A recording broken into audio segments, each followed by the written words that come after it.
देखिए, एक जीनियस होने से ज्यादा फायदेमंद कभी कभार ये हो सकता है कि आपको इस बात की समझ हो कि आपको क्या नहीं आता। सर्कल ऑफ कॉम्पिटेंस का मतलब है उन एरियाज पर फोकस करना जहां पे आप एक्सपर्ट हैं और इस बात का एक क्रिस्टल क्लियर अनुभव होना कि आपकी कमियां क्या हैं। जेफ बीजोस अमेज़न के फाउंडर साहब बताते हैं कि कैसे वो एक फिजिसिस्ट बनना चाहते थे और वो पढ़ाई में अच्छे थे भी, इसीलिए उन्होंने एक अच्छे इंस्टीट्यूशन में भी दाखिला लिया, एडमिशन लिया और अच्छे नंबर्स के साथ एग्जाम भी क्लियर करते चले गए। लेकिन एक दिन वो एक कैलकुलस की प्रॉब्लम में कुछ इस तरीके से फंसे कि वो घंटों उस एक प्रॉब्लम को सॉल्व करने की कोशिश ही करते चले गए, लेकिन प्रॉब्लम हिल के बिना दे।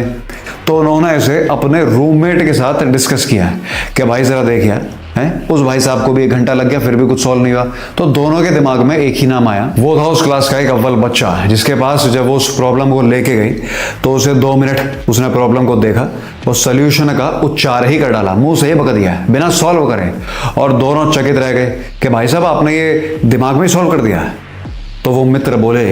कि बेटा ऐसा नहीं है, ये प्रॉब्लम मैंने कुछ समय पहले ही सॉल्व करी थी और मैंने उसी मॉडल के बेस पे इसी प्रॉब्लम को भी मैप आउट कर लिया, तो फिर सोल्यूशन निकालना बहुत आसान हो गया। उस समय बीजोस साहब को एक चीज समझ में आई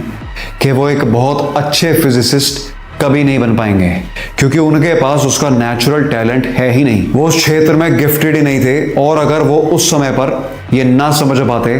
तो शायद आज कर रहे होते नौकरी कहीं पे या फिर अच्छी जॉब कह लो, बहुत अच्छी जॉब कर रहे होते हैं, लेकिन अमेज़न के मालिक तो जरूर ही नहीं